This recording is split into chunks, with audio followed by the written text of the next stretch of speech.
Et bonsoir tout le monde. Allez, une petite vidéo ce soir pour vous parler du chlore, de l'eau, du lecteur TDS, de plein de petites choses. Dernièrement, j'ai fait une petite vidéo qui vous parlait de ce petit jouet qu'on appelle un lecteur TDS qui permet effectivement d'analyser succinctement la qualité de votre eau, notamment avec le nombre de particules par million qu'il peut y avoir dedans. Donc cette vidéo, vous pourrez la retrouver. Ah, c'est étonnant ça. Vous pourrez la retrouver ici sur je dirais, mon site YouTube.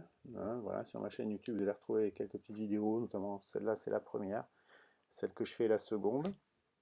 Donc voilà ce que je vous propose, c'est d'aller effectivement sur cette chaîne YouTube et de retrouver ça. À partir de là, ben, vous poserez plein de questions sur l'eau, la qualité de votre eau. Voilà. Donc ce soir, c'est pas le sujet. Ce soir, le sujet, c'est je vais revenir ici pour vous parler du chlore dans l'eau de votre robinet. Bah oui, vous en rendrez tous compte hein, qu'il y a du chlore, puisque pour la plupart, vous essayez de le faire disparaître en mettant des carafes d'eau au frigo. C'est une bonne idée, hein, au bout d'une demi-heure en général. Avec l'eau froide, l'odeur au moins disparaît. Le goût aussi, mais c'est un peu plus efficace que autre chose dont je ne tairai ici. Donc effectivement, pourquoi je vous parle du chlore? Parce qu'il y a quelques temps de ça, j'ai communiqué, j'ai discuté, j'ai échangé avec une personne qui me parlait du chlore, qui me disait que c'était quelque chose de très très bon, et qu'il fallait laisser le chlore dans l'eau de notre robinet. Et je ne parle pas de la douche. Donc, mais avant de vous parler de ceci, j'aimerais vous parler d'autre chose. J'aimerais vous parler d'un petit document, parce qu'on parle des eaux minérales. Je vais vous donner une petite information sur euh, pourquoi, comment dire, pourquoi on dit que les eaux sont des eaux minérales. La plupart d'entre vous me répondront ben parce qu'il y a des minéraux dedans. Et je vous dirai, c'est pas faux, mais c'est pas ça. Parce qu'effectivement, il y a des minéraux dedans, mais c'est pas pour cette raison qu'on dit que l'eau est minérale. Au moins jusqu'en 2007, hein, puisque la règle a changé. Et donc, jusqu'en 2007, au moins, et à mon avis, c'est resté de coutume, mais c'est à vérifier, une eau est dite minérale, et c'est pas moi qui le dis, je vais vous montrer ce document. Une eau est dite minérale, vous savez pourquoi?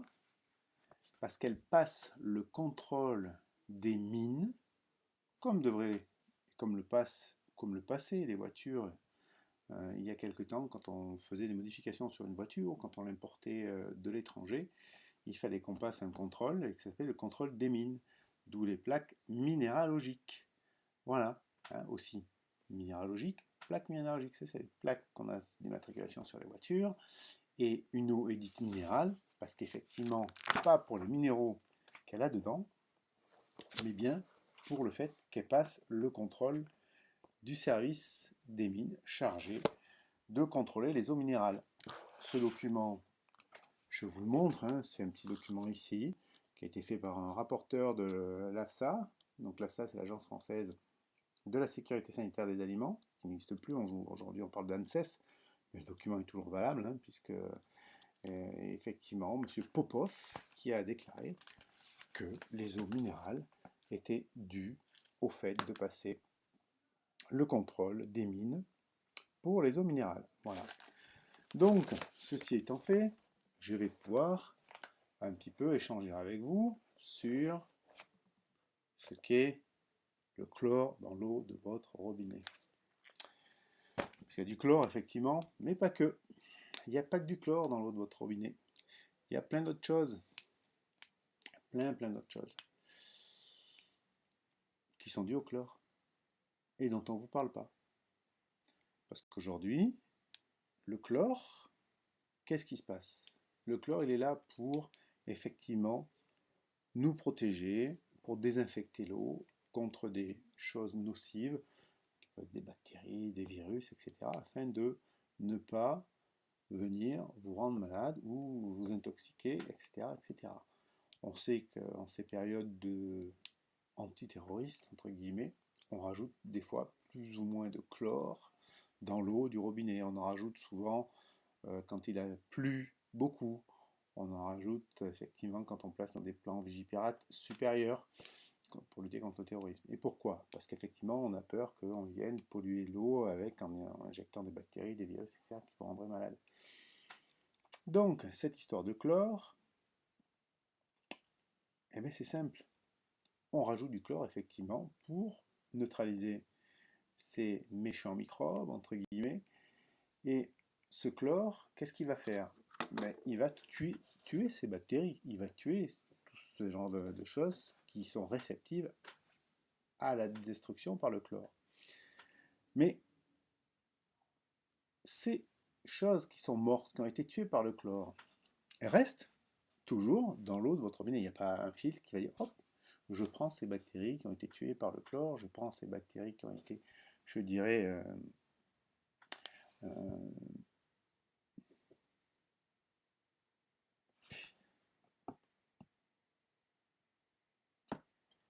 j'en ai marre. Bon, ça coupe. Hein. C'est plus possible de faire des vidéos en direct. Ça va revenir, j'espère. Ça a l'air de reprendre. Je sais pas où j'en étais.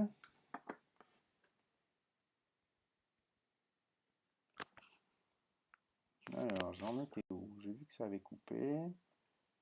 Ça avait coupé, que ça avait coupé.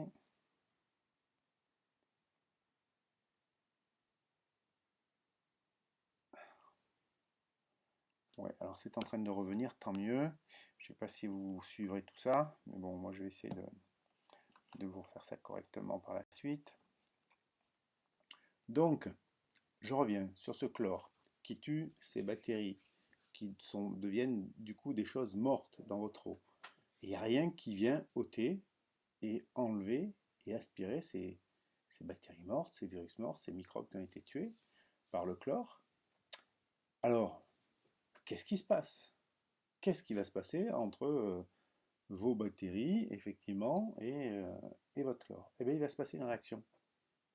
Une réaction très simple, c'est que les bactéries mortes, plus le chlore, vont réagir et vont créer un troisième composant qu'on peut définir comme un trialométhane. Il y en a de trois types. Hein. Il y a les trialométhanes qui sont effectivement créés par la réaction chlore plus bactérie. Il y en a deux autres dont j'ai perdu effectivement l'info qui ne me met plus dans ma tête et que je vais retrouver, j'espère. Bon, ça me reviendra. De toute façon, je vous le préciserai s'il faut. Donc, ces choses que l'on connaît, sous forme de trialométhane, il y en a un qu'on connaît bien, que vous avez déjà entendu parler, c'est le chloroforme. Voilà. Donc, et ce composant chimique qui ressort de cette réaction bactérie plus chlore est super nocif pour votre santé. Et c'est pas moi qui le dis. Malheureusement, c'est un des gens qui sont d'une qualité plus que renseignée, je dirais. Donc, notamment, fait référence à des gens comme Yann Oliveau ou encore des gens comme le professeur Marc-Henri, ce genre de choses, qui ont une maîtrise sur l'eau et une connaissance plus que reconnue. Et donc, ces trialométhanes, qui sont plus que nocifs, génèrent des choses sur votre santé. Lesquelles? On va regarder. Et on va regarder notamment ce document. Par exemple, hein, ce document qui explique donc effectivement que les effets du chlore qui réagissent avec les matières organiques d'origine naturelle, comme je vous le disais, mais qui peut être aussi pas naturelle, hein, donc les bactéries, mais là ça va être les feuilles mortes, effectivement. Donc cette réaction chimique régénère des trialométhanes. Ce qui est intéressant, dans cette chose, c'est ce document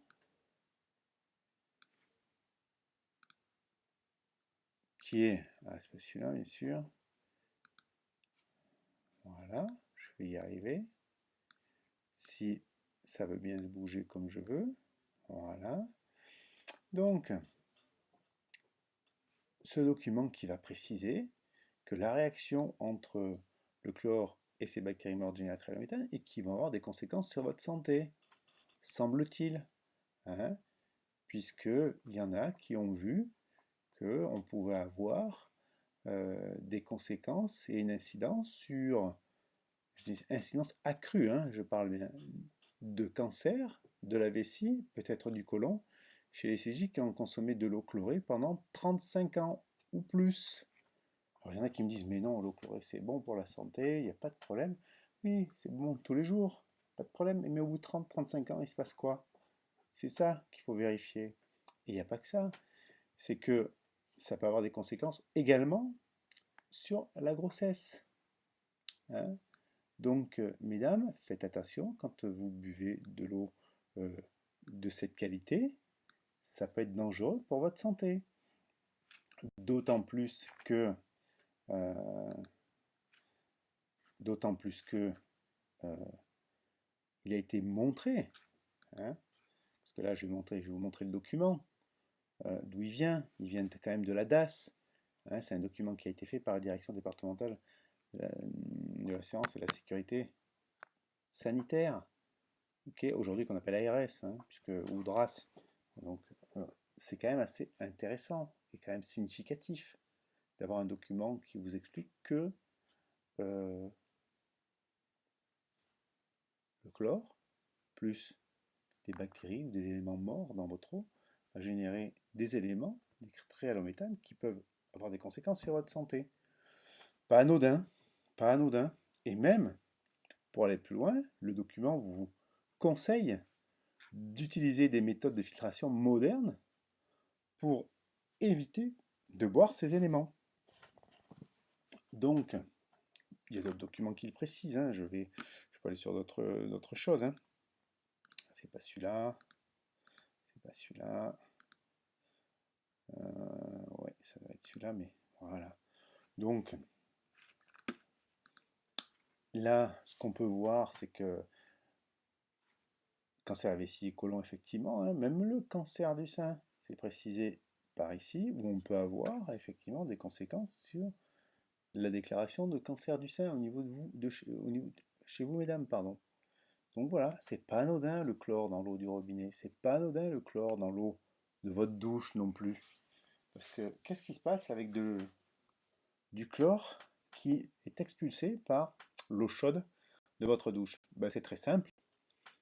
Votre douche, comme elle est chaude, en général on ne la prend pas froide et c'est très rare.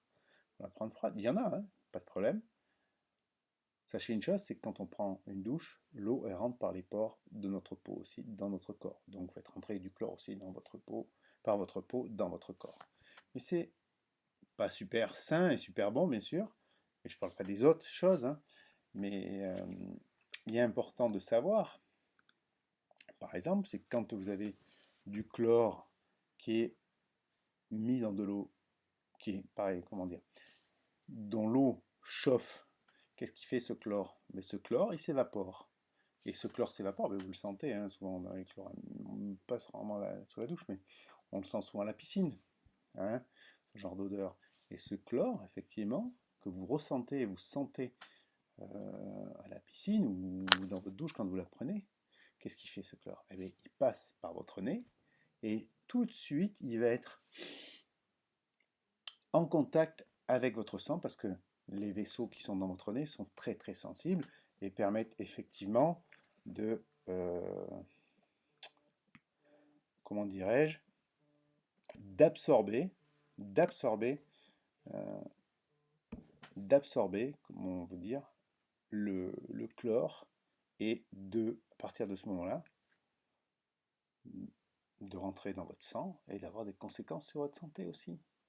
C'est ça qu'il faut savoir. Alors là, on a moins d'études sur ça, mais on sait que ça a des conséquences.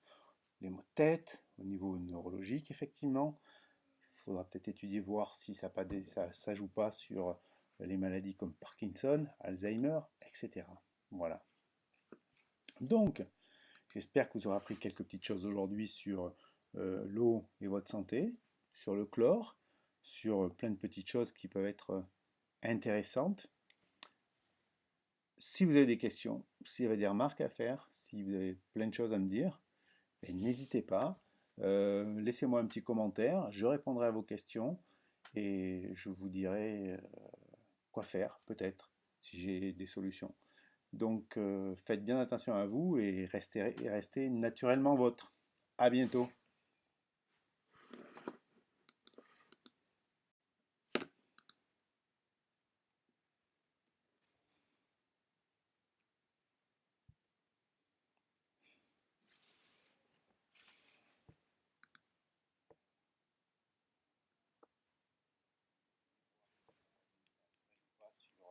Sur les maladies comme Parkinson, Alzheimer, etc. Voilà. Donc, j'espère que vous aurez appris quelques petites choses aujourd'hui sur l'eau et votre santé, sur le chlore, sur